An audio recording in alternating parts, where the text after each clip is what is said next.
Alors, il est temps pour nous de faire un petit TP pour justement illustrer tout ce qu'on a vu et synthétiser tout ce qu'on a vu pour créer quelque chose d'assez intéressant. Donc, moi déjà, je vais créer un petit dossier ici que je vais appeler TP.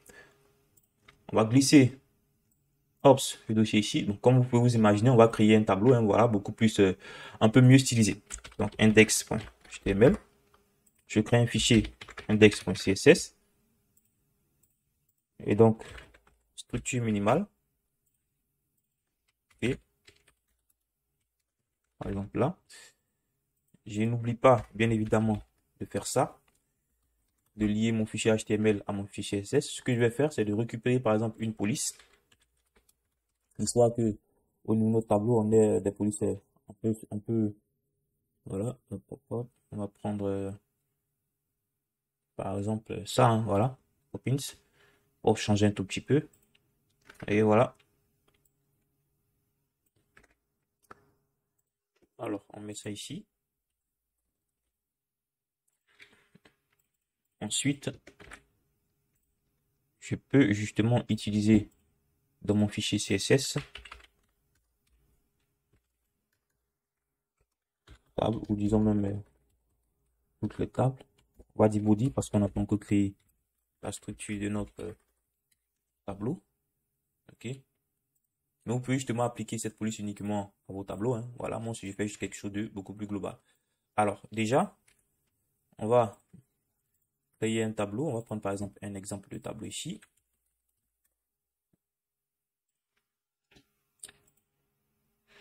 Et tenter de reproduire ce tableau par exemple. On va essayer bien sûr de l'améliorer. Ok. Donc ici, on voit déjà qu'on a 11 lignes et 9 colonnes. Ok. Donc on va essayer justement de refaire ça.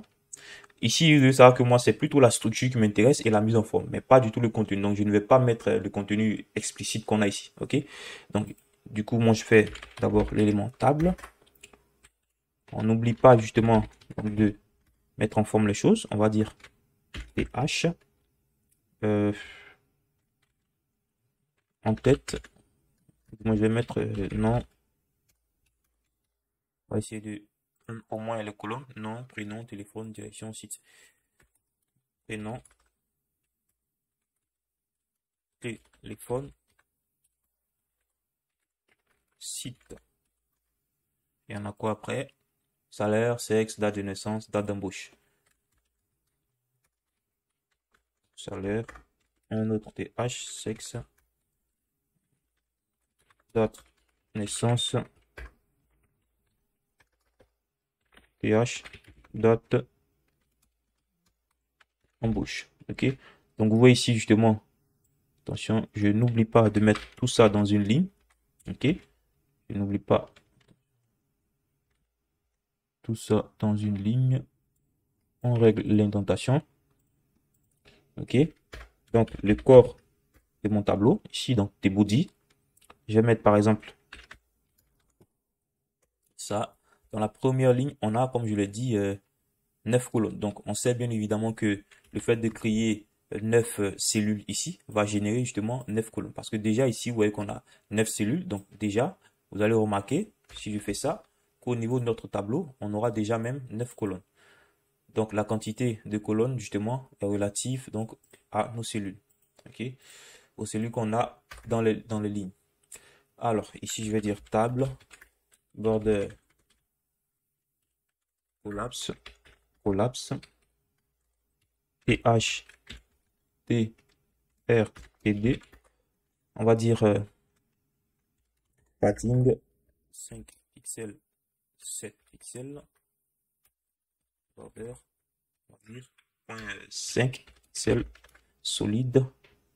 Et je vais par exemple aller sur Flat Color UI pour prendre une couleur assez sympa.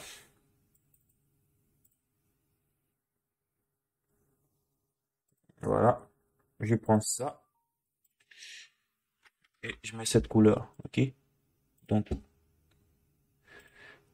hop, vous voyez qu'ici c'est plutôt pas mal. Ce que je vais faire même, c'est mettre 10 pixels, donc 7 pixels là et 10 pixels ici. Ok, donc comme je le disais tantôt, vous voyez déjà que le fait qu'on ait 9 cellules dans la première ligne, ok, va générer systématiquement des colonnes pour chacune de ces cellules-là. Donc, je vais dire tout simplement dans, je vais mettre une petite classe pour dire justement, ou du moins tous les TH vont avoir text transform tout simplement uppercase. Ok, comme ça on aura ça en majuscule. D'accord. Donc ici, moi je vais créer maintenant les différentes lignes, les autres lignes. Ok. Donc je vais dire par exemple TR, on va dire John, une ligne, donc un TD ici. John par exemple, un autre TD pour le prénom, John Doe. Et un autre TD pour le contact, plus on va mettre n'importe quoi. Ok. Une autre colonne, ou une autre cellule justement pour le site. On va prendre les sites qu'on a ici. Qu'est-ce qu'ils nous disent? Par exemple, bon, Paris par exemple. Ok. Hop, hop, on va dire Paris. TD. Pour justement, là, on n'oublie pas qu'on a par exemple là. Après, juste après téléphone, on a direction. Donc entre téléphone et site, entre téléphone et site, on a justement direction. Direction, oups, comme ça, on va dire direction ici, CCS AGL. Donc CCS AGL. Pour le site, on va mettre Paris comme dans le tableau. Salaire, on va mettre n'importe quoi. TD. Voilà. On va dire ça, n'importe quoi. Ok. Donc pour le sexe, on va dire masculin par exemple. Hein. Ok. Pour la date de naissance, on va dire par exemple 2. Je dis n'importe quoi. 1965. Je dis n'importe quoi. Attention, 1965. Pour la date d'embauche, hop, on a ici, on va mettre effectivement n'importe quoi. Je sais pas moi, 1995. Ok. Donc, on essaie de voir à quoi ça ressemble. Ok. Et ce que je vais faire, c'est carrément répéter cette ligne-là plusieurs fois. Comme ça, on en aura 11. 1, 2, 3, 4, 5, 6, 7, 8, 9, 10 et 11. Alors, ce que je vais faire déjà, c'est dire que mon tableau a une taille, par exemple, de 700 pixels. Comme ça, je pourrais dire margin 100 pixels auto. Donc, vous voyez ici que justement, on peut donner pratiquement quasiment toutes les mises en forme à notre tableau. Hein, voilà. Donc, je vais dire, par exemple, 900 pixels. OK. On peut donner pratiquement toutes les mises en forme à notre tableau. Vous voyez qu'on peut même centrer, on peut faire pas mal d'opérations. OK. Donc, ici, ce que je vais faire, c'est maintenant dire que, hop, la première ligne ici, OK, a tout simplement un joli petit arrière-plan, par exemple ça. On va plutôt dire ça. Ce que je vais faire pour sélectionner la première ligne, c'est tout simplement venir mettre une classe, par exemple, first line, OK, et venir dire ici que le TR qui a la first line, on a un joli petit arrière-plan, background color, hop, et ça, OK. Donc, à l'intérieur, je vais dire color, bien évidemment, white. Et on essaie de voir ce que ça donne. Ok, vous voyez que c'est plutôt pas mal ici. Hein, voilà. Et ce que je veux faire maintenant, c'est que chaque colonne paire, pardon, chaque ligne paire. Donc, je vais faire en sorte que chaque ligne paire ait justement un arrière-plan. Ok, donc c'est simple. Je dis ici à l'intérieur du T-body, n'oubliez pas. Donc, T-body, à l'intérieur du T-body, je veux toutes les lignes qui sont NTH child, je mets 2 N, ok, pour dire paire. Et là, je mets un petit coup de background color. Je vais prendre par exemple ça. Ok. Et dire color. Par exemple, cette couleur-là. On va ce que ça donne. Ok. Donc, vous voyez ici que justement l'effet est appliqué. Hein. Voilà. On voit que chaque colonne paire. Donc, troisième colonne, quatrième colonne, sixième colonne, huitième colonne, et ainsi de suite. Ok. Donc, vous voyez que déjà notre tableau peut déjà commencer à ressembler à quelque chose d'intéressant. Bien évidemment, vous pouvez par exemple mettre un t-foot ici. On va mettre un t-foot quelque part là.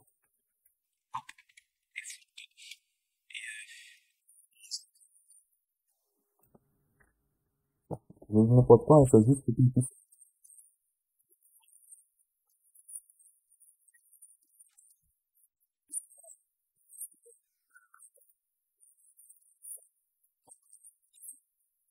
span, 8 colonnes. Ok.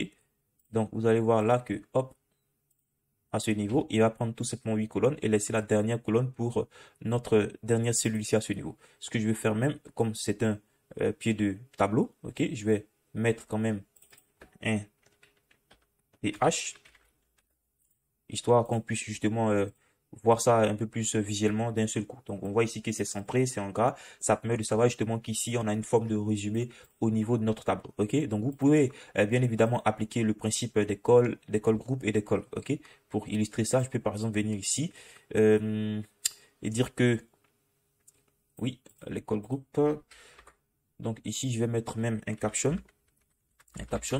pour dire tout simplement que on a par exemple là liste par exemple des salariés, ok, de la société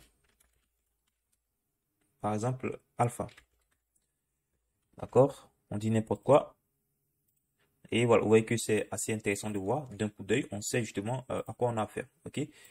Donc si je mets un petit coup de PS, ça va permettre justement de mettre un petit coup, attention, du coup ça ne prend pas effet, ok. Donc je crois que normalement on peut appliquer un petit padding. Donc on va essayer ça pour voir. Caption. Donc n'hésitez pas à essayer de nouvelles choses, hein, voilà. On va essayer de dire margin par exemple bottom et 7 pixels. Et quand je fais ça, bon, vous voyez qu'ici on a justement un petit espacement tout en bas. Ça permet justement de créer un peu plus de visuel, donc améliorer le visuel un tout petit peu. On avait quelque chose qui était tout collé là, c'était pas très beau à voir, ok. Donc là maintenant je vais faire en sorte que je vais par exemple mettre en surbrillance, donc donner de l'évidence à la colonne des salaires. Donc on sait que c'est la 1, 2, 3, 4, 5, 6e colonne, ok. Donc ici je peux utiliser justement donc les call group et je viens, hop. Donc comme c'est la 6e colonne que je veux mettre en évidence, je dois faire en sorte que la structure ici au niveau du call group reflète justement donc la structure de mon tableau. Du coup, même si je ne veux pas mettre d'effet ou du moins de style ici à ce niveau, au niveau des 5 colonnes précédentes, je dois quand même les mettre en place de sorte à ce que la structure ici au niveau du call group reflète justement la structure de mon tableau. Ok, donc je mets call, le premier call vide, deuxième call vide, troisième vide, quatrième, cinquième, et hop, on a le 6e call qu'on veut maintenant justement styliser. Ok, donc style, background.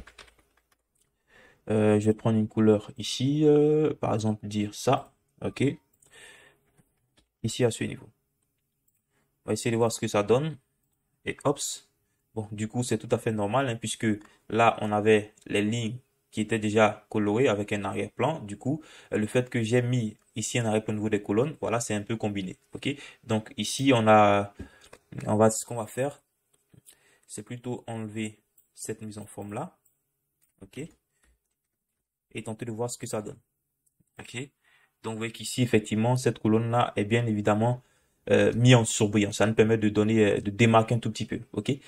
Donc je crois que c'est tout ce que je voulais vous montrer. Donc n'hésitez pas à vous entraîner à la création de d'autres tableaux. Vous pouvez prendre par exemple, hein, voilà, des factures ici. Par exemple, on va prendre, on va essayer de voir ça.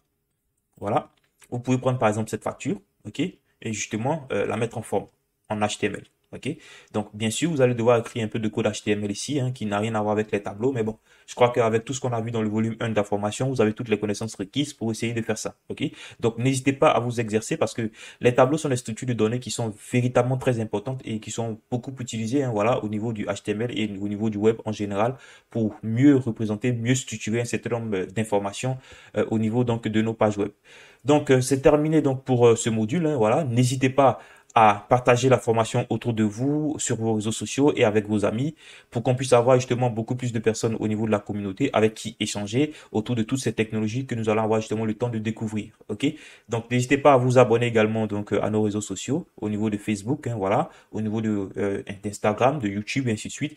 Et surtout, je vous encourage à rester connecté au site neurone.com pour ne rien manquer des nouvelles formations complètes que nous allons avoir donc au niveau de la plateforme. Allez, rendez-vous dans le prochain module où nous allons justement essayer de voir comment interagir avec nos utilisateurs grâce au formulaire en HTML. C'est parti.